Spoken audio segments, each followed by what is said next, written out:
Oh, good. Beautiful morning. Hot, humid, sticky, hard to breathe, just the way I like it. I just did some Bradgeneering. I've had this for a long time, and my wife has been looking for a way to drag this buggy around.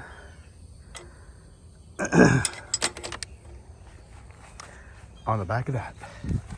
So, put an eye bolt on it.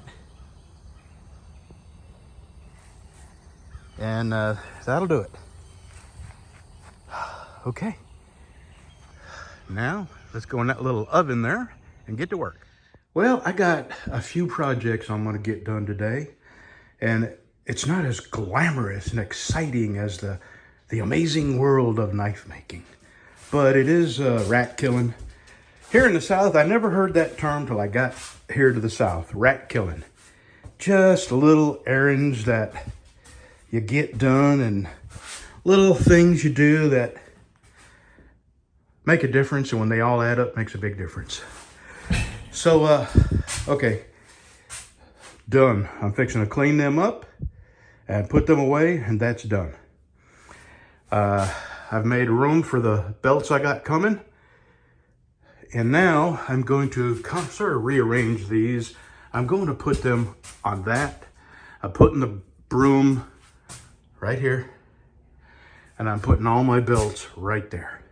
It's just easier and more convenient to get to. And I'm going to write the grits next to each one, so I don't have to go and search and look at the belts and all that. I know it's not exciting, but it's what I'm going to do right now and be done with it, because I've been meaning to do that for a very long time. All right, let me get these all cleaned up and put away. What do you think of that? I want to pick it up with my right hand. That is a big ass knife. There's a little tiny flaw in the steel, but my ricasso is going to come right about here, and I'm just going to miss it. So my bevel will be ground up, and I'll be able to miss that. The other side's in good shape. I like it.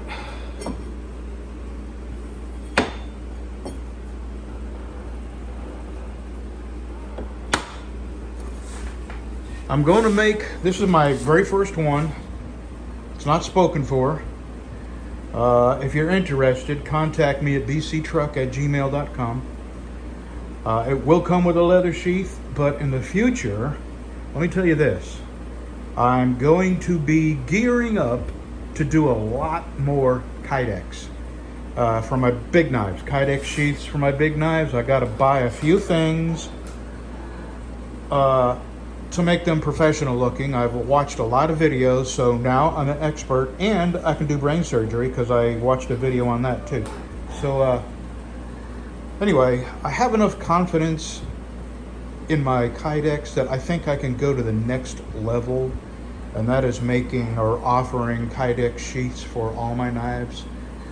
And for some reason people do prefer Kydex. I don't know why. Maybe because it's impervious to weather and the stitching can't come undone, and you know, who knows? I don't know the answer. I can just guess. Anyway, I did that. Walk with me. Well, I'll roll, you walk. Did that. And now I'm going to put Nikki's handles on her knife, and then I'm going to sweep up in here. I still haven't done it. All right, Nikki's handles are on. It's going to be beautiful. Now, I'm going to put some Dykem on this and scribe my bevel lines and my center line. And I may go ahead and try to get this bevel ground out on this, because I'm definitely going to make this. I don't know why it just hit me. I'm not going to go, I have two. I'm not going to cut the other one out until I'm certain. This is a very long bevel, And, you know, I could screw this up, so who knows? And I haven't decided how high I'm going to do the bevel. So I think I'm going to go maybe 7/8 of an inch up. Yeah, it will lighten it up some. All right, I'm going to get the Dicom on this. All right.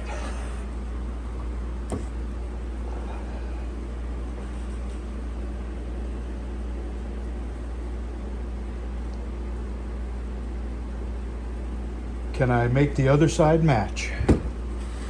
We're fixing to find out.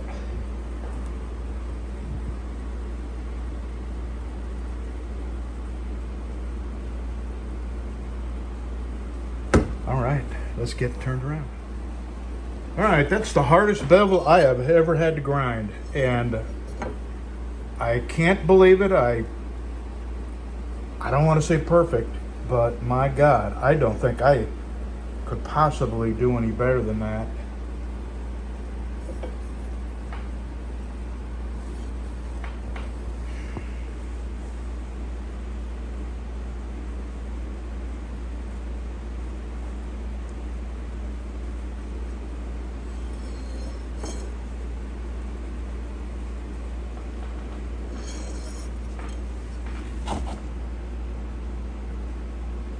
Yes, sir.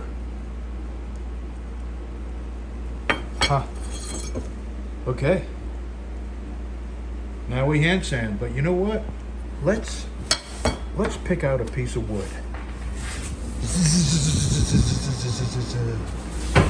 Okay. Ironwood? No, this is a Cocobolo. It is kind of a pretty wood. And it is a very, very hard wood.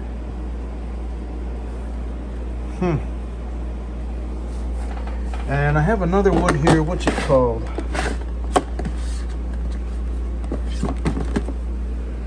It's very dark. East Indian rosewood. It's not as heavy. I like the Cocobolo.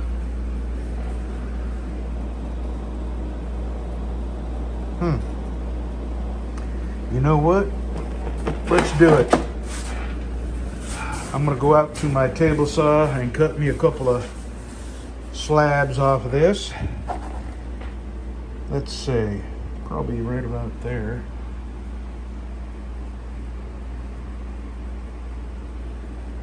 Okay, I'm gonna go ahead and let's see.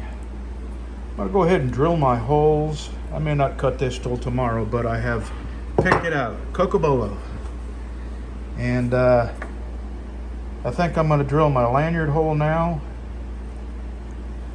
and my 1/8 inch pins. So let me get them marked out. Well, there's the Cocobolo. That's an interesting wood. Very nice grain.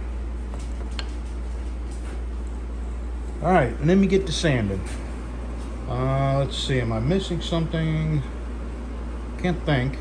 I don't have any orders, so I have a BC Special and a 3-finger knife that I can work on if somebody wants, but I've got the handles on Nikki's knife. That's the only one that's, she's already paid for that. So, okay, I can work on this and not feel like should be doing something else. That's how cheap these things are. I put this on, I put this on, and I actually used this to grind the nose of Nikki's handles, and that was earlier this morning, and I just turned it on to run to flatten the Cocobolo handles on this, and this came flying off. So I've ordered some combat abrasive discs. Get this, they're 36 bucks for 3. So I ordered 6, and that'll last me a while. But this adhesive is so bad that it won't even stick to that. And then if you do happen to get it to stick, when you pull this off, it leaves all the adhesive on there. So good Lord, what junk. Something I learned when I took basic training, boot camp for the Army, was you have more in you, perseverance, than most people are willing to push themselves to. I barely made it through boot camp. I had back problems even at the age of 17 when I joined the Army. And because of that, I almost didn't make it through boot camp. As a matter of fact, they put me in the hospital. And they told me that if I spent more than, 2 or 3 days there, I'd have to retake boot camp. And at the time, I had no place to go. It was boot camp or living on the streets. So I forced myself. I don't know how I did it. I made it through boot camp. And then over the years as a long haul trucker, you would experience such utter and complete exhaustion. But you push yourself past where most people say, okay, I quit, and you do it. And all those years of persevering and pushing myself and making myself stay awake and making myself make it through boot camp, you call on that now when you're doing something as simple as making knives. This, I'm just trying to get one side where the grinding lines on the bevel are sanded out. And I wanted to quit. As a matter of fact, I stopped and called a friend of mine, Rob's Homemade Life, and we talked. And I said, that's it. I just can't sand anymore. I'm going to stop, and I'm going to call it a day. But I hung up the phone. I sat here a minute, and I picked up the sandpaper and went back to sanding. So I have a little bit more on the tip here, as you can see. And then just inside here, I have some to do. So I am going to definitely get this one side done today. I'll show you the other side just so you know how far I've come. That's what I've sanded off.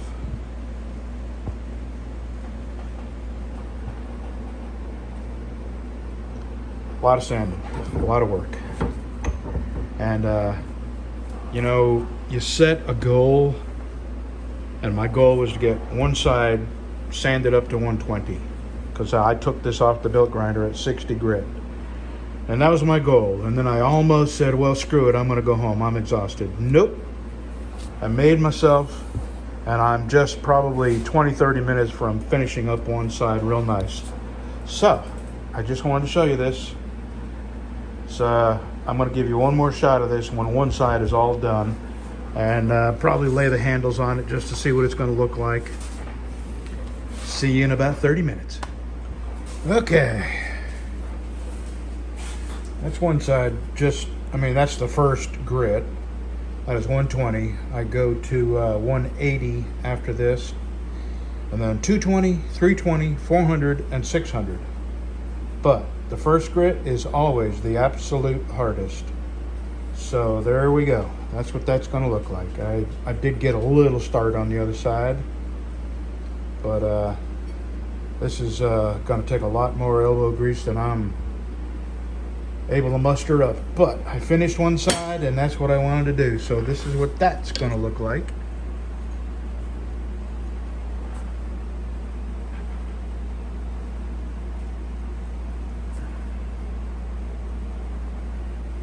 Then I have a lanyard hole that's going to be back here. I actually got to enlarge that because I got a piece of lanyard tube that's, I think it's 3/8, so I'll have to measure it. But okay, that's it for me today. I am woe out. My hands and my sanders are killing me. Alrighty, that's it for today. We'll see you tomorrow. One more thing. If anybody wants this, let me know. I think it's going to be in the $300 to $350 range. The reason is I could make 2 knives out of that, and the amount of leather it's going to take, I can make 2 sheaths out of that. 300 to 350, I haven't decided. It all depends how much time it's going to take me to make this, and I got a lot more, probably another week of hard work on it. So I'll show you as it goes along. Tomorrow I'm going to be putting Nikki's knife together. I'm going to make the sheath and get the handles all shaped and polished, and I'll have that done tomorrow. I won't be able to mail it. I've had to put an edge on it, but that shouldn't take too long. So I think I'll be mailing that probably Monday, and over the weekend I'm gonna keep on working on this. It's been fun, a lot of work, but it's a real enjoyable accomplishment to set a goal and meet it. And my goal was to finish one side, and I wanted to quit many times, but that's it. I'm done with one side. Okay, Breezy boy. Hey Breezy. Hey Breezy, you're on camera. Please stop blipping. Okay, well, we'll just divert our attention while you, I have no idea why you're doing that. See you tomorrow.